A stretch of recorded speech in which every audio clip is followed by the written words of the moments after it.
A lição 17 é a lição do perdão. Ela se baseia no princípio 6, no passo 8 e no passo 9.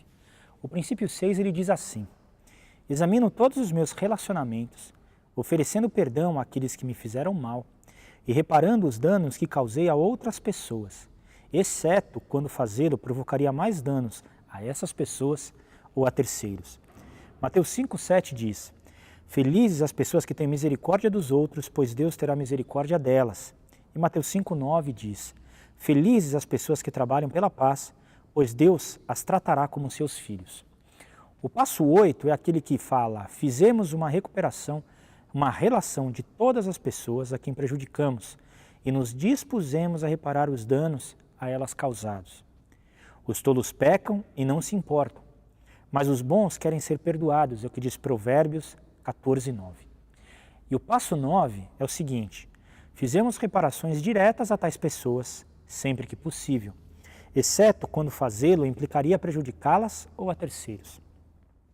Mateus 5, 23 e 24 diz: portanto, se você estiver oferecendo no altar a sua oferta a Deus e lembrar que o seu irmão tem alguma queixa contra você, deixe a sua oferta ali, na frente do altar, e vá logo fazer as pazes com o seu irmão.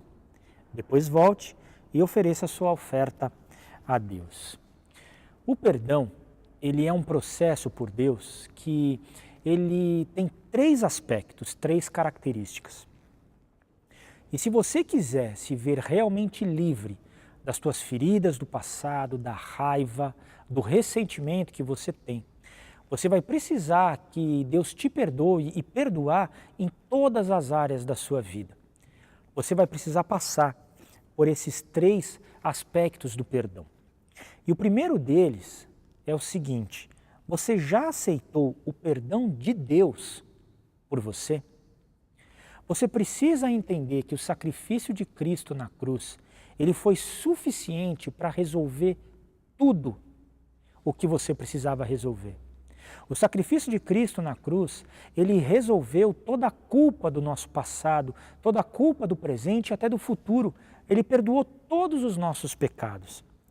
No livro do Evangelho de João, capítulo 19, versículo 30, no final ali na crucificação, quando Jesus morre, ele grita: tudo está completo. Ou, numa outra versão, diz: está consumado. Quer dizer, o que ele estava dizendo?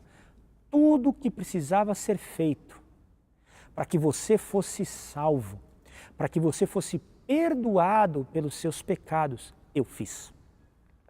Jesus fez. Então, o perdão dele é dado por nós pela graça dele. Não que tenha sido barata, porque foi muito caro.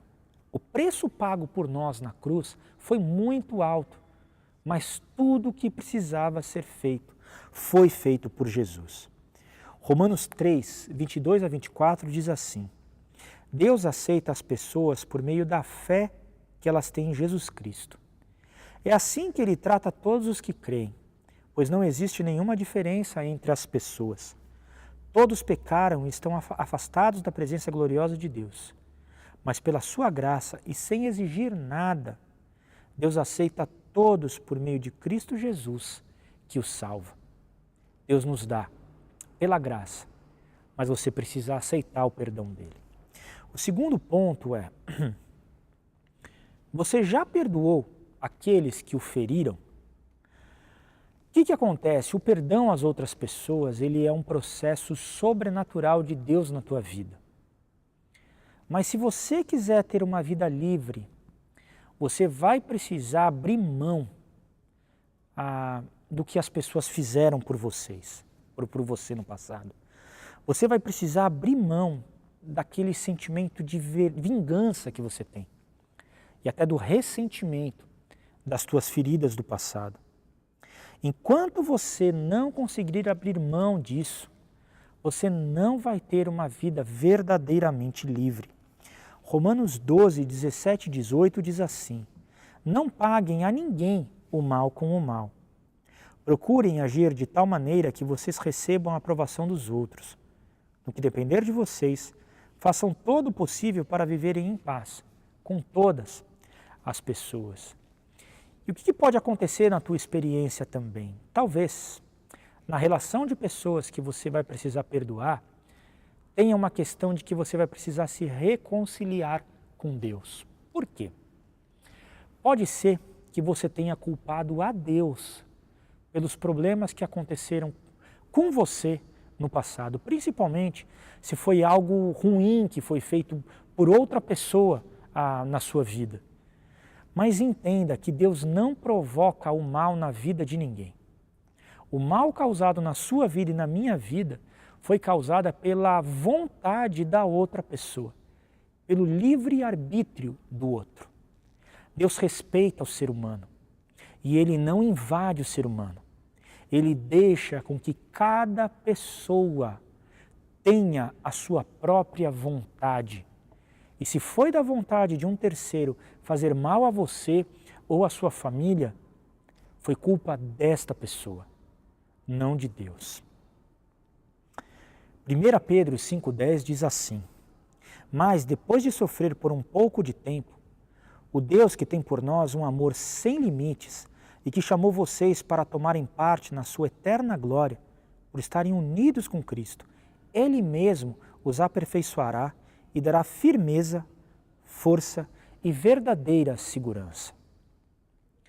Deus, Ele deixa as pessoas terem a sua própria vontade porque Ele é amoroso conosco.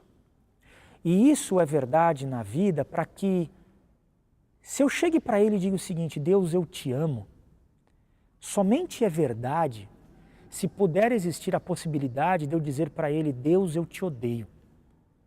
Então, para que seja a verdade as coisas boas, as virtudes, Ele precisa deixar livre o homem para também fazer questões ruins e questões más. Tem uma questão importante aqui. Se você foi vítima de abuso sexual, abuso físico ou emocional, ou de negligência quando você é criança, eu realmente lamento muito pela sua dor e a dor que você enfrentou. Mas eu preciso dizer para você, olha, eu sofro junto contigo. Essa também foi a minha experiência pessoal. Mas eu preciso falar para você o seguinte, olha, você só vai encontrar paz, a paz verdadeira, se você conseguir perdoar essas pessoas.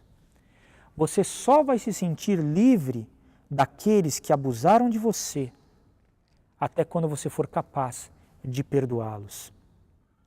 Lembre-se que perdoar uma pessoa não desobriga ela do mal que fizeram a você, mas libertam você do poder que elas se mantinham sobre você.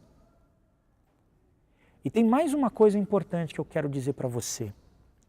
Perdão é uma coisa, confiança é outra. Perdoar quer dizer, tem relação entre o presente e o passado. Então, perdoar a pessoa vai libertar você. Confiança quer dizer presente em relação ao futuro. Você pode perdoar uma pessoa, mas não confiar mais nela. Tudo bem, porque o perdão vai te libertar e o perdão vai deixar você livre. Tá bom? E o último ponto da questão do perdão é: você já se perdoou? Às vezes pode ser que você tenha aceito o perdão de Deus na tua vida, tenha conseguido perdoar uma outra pessoa, mas não está conseguindo perdoar a você mesmo. Muitas vezes essa é a parte mais difícil do processo do perdão. Fica na sua cabeça aquela questão de e se você tivesse feito diferente? Você, por um erro seu, por uma negligência tua, alguma coisa grave pode ter acontecido na sua vida e você tem uma dificuldade muito grande de se perdoar. Mas o que você pode trazer à sua lembrança? Deus te perdoou. Ele, que é Senhor dos céus e da terra, que é o único juiz, perdoou você. Então, quem é você para não se perdoar? Se Deus te perdoou, se perdoe também. Isaías 1, 18 e 19 diz assim: o Senhor Deus diz: venham cá, vamos discutir este assunto. Os seus pecados os deixaram manchados de vermelho escuro. Mas eu os lavarei, e vocês ficarão brancos como a neve, brancos como a lã. Se forem humildes e me obedecerem, vocês comerão das coisas boas que a terra produz. Não importa o tamanho do seu erro. Como Isaías diz, olha, pode ser um vermelho escuro. A sua mão pode estar vermelha de sangue. Mas Jesus Cristo é suficiente para perdoar tudo que foi feito. Ele disse, eu vou transformar a sua vida, eu vou deixá-la branca, branca como a neve, branca como a lã.